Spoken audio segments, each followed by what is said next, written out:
You ever wake up one morning thinking it's going to be just another day, only to have your whole world flipped upside down? That's exactly what happened to me when I walked down on my favorite fishing spot at Willow Creek, expecting to cast a line, sip some coffee, and watch the sunrise ripple across the water. Instead, I found dead fish bobbing on the surface, the water streaked with this sickly blue, and a chemical stink so sharp it burned my nose. I'm Ethan Caldwell, a 38-year-old fly fishing guide who spent half my life knee-deep in rivers and lakes, learning their rhythms, their secrets.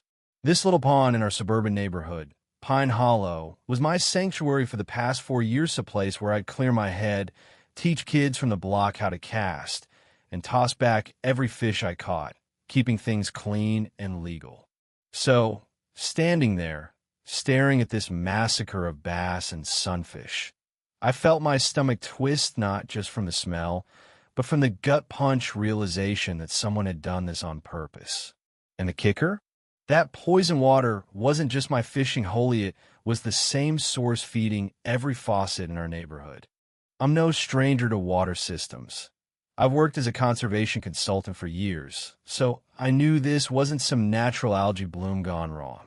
The blue streaks screamed copper sulfate, a heavy-duty chemical used to kill algae, but only pros with licenses get their hands on it.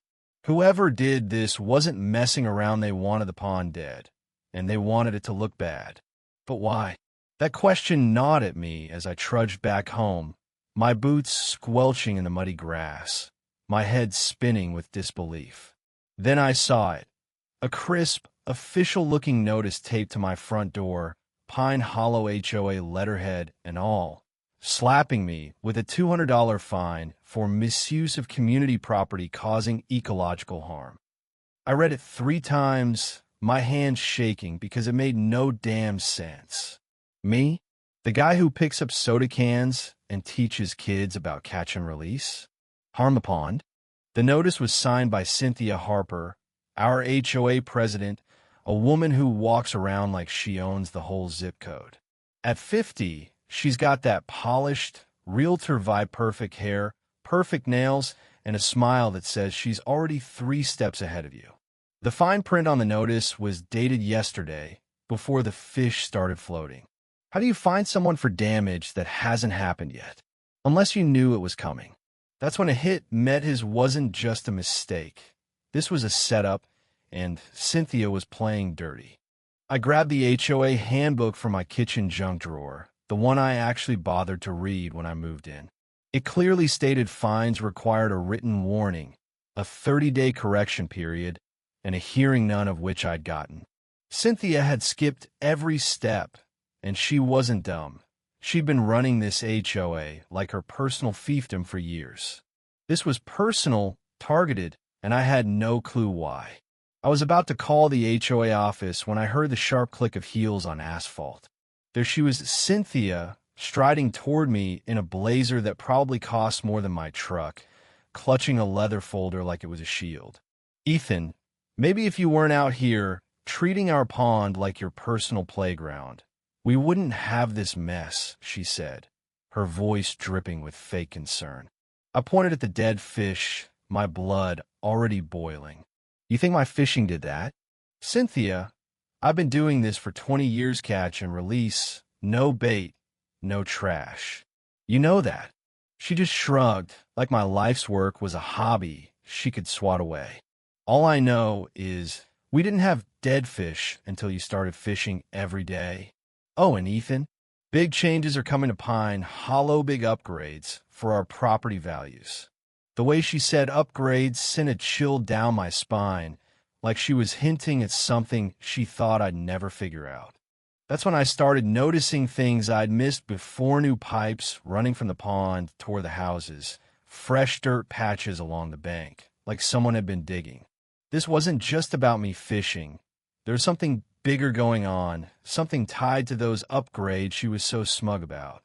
A couple of days later, Cynthia called an emergency HOA meeting with barely a day's notice, another rule she broke, since our bylaws demand a week's warning. I showed up anyway, curious to see how far she'd push this. The community center was packed, maybe 40 neighbors, all whispering. Some shooting me looks like I was the one who dumped poison in their backyard. Cynthia's assistant, a jittery woman named Karen, blocked me at the door, saying, "Sorry, Ethan. Due to the ongoing investigation, you need to sit in the back." I held my ground, keeping my voice calm but firm. "That's not how this works, Karen. Every resident gets equal access to meetings. Check the bylaws." She didn't budge, but I could see Cynthia smirking from the podium, loving every second of my humiliation. When the meeting started, Cynthia was in full performance mode, all pearls and power suit, preaching about protecting our shared resources. She held up a document, waving it like a flag.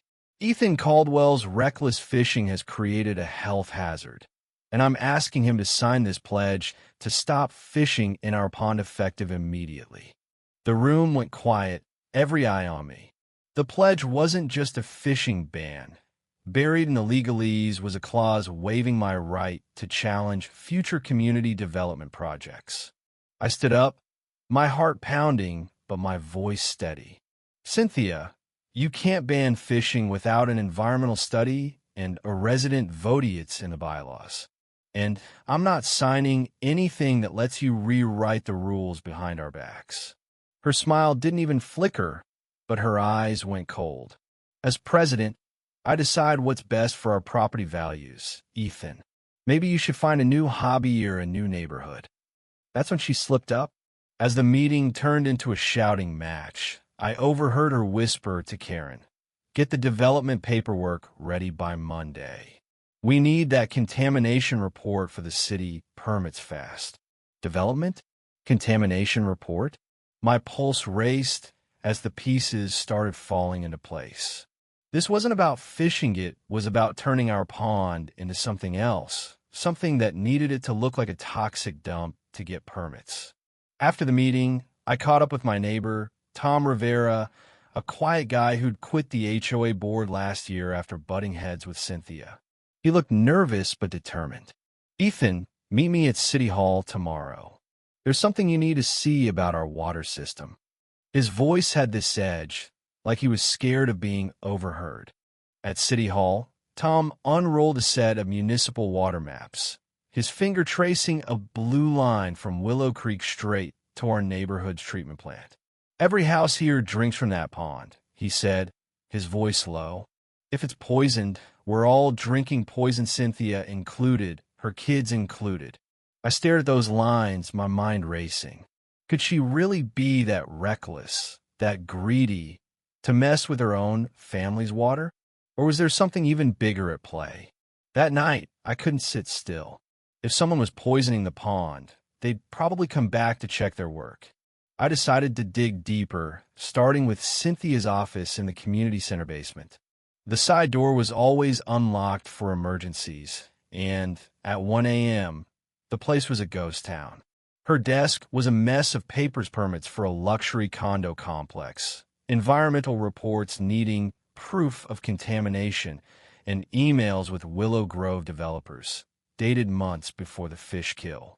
One email mentioned a $75,000 payment to expedite contamination documentation. Cynthia wasn't just framing mesh, was selling out our water supply for a paycheck. I snapped photos of everything, my hands shaking as I heard footsteps above. I barely slipped out before security hit the basement. The next morning, a sheriff's deputy was at my door with a lawsuit from Cynthia claiming I'd been harassing her and trespassing on HOA property. She wanted $10,000 and a restraining order to keep me away from the pond. My buddy Mike, a lawyer who knows water systems, warned me over the phone, "She's trying to bury you in legal fees, Ethan. She's betting you'll give up before you can prove anything." Worse, my neighbors were starting to turn on me. Mrs. Larson, who used to wave while I fished, now hustled her grandkids inside when she saw me. The rumor mill was churning. I was the guy who'd poisoned the pond to dodge responsibility. Then I noticed something chilling. My tap water had a metallic tang like pennies in my mouth. If the poison was spreading to our pipes, every family was at risk. I couldn't let this slide. Tom and I rallied a few neighbors' misses. Larson, the Nguyen family, whose kid had been sick for weeks, and we planned a public water test at the pond, bringing in Mike with his pro-grade equipment. We framed it as a community picnic, open to everyone, with real-time results no one could spin. Cynthia caught wind and showed up with her own experts, claiming they'd provide unbiased tests. The morning of the event, she was there before me, setting up a booth like she was running for office, all smiles and sunglasses, announcing, "We're here to protect your property values, folks."